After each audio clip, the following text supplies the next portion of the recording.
In this video, the derivative of e to the x, which is simply, well, e to the x.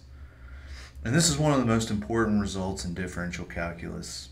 This application of this property is the key cornerstone in differential equations, which you'll learn about later, and is ubiquitous in physics and engineering, etc. So it's a pretty useful fact. And there's a multiplicity of different ways that we could prove it, but in our case, with our proof, we'll just use facts we've established in previous discussions and build our proof from these facts. So, fact number one, we know that the derivative of the natural log of x is 1 over x.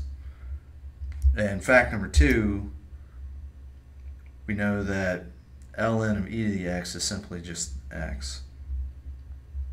So from here,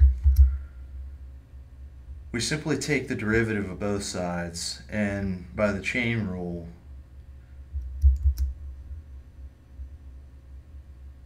we have for the left-hand side, we have for the left-hand side the outer function, which is just 1 over, whatever's in the inside function,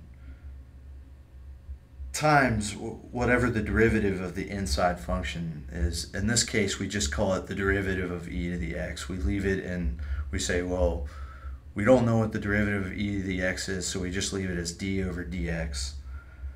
And we have for the right-hand side just 1, just the derivative of x, which is 1.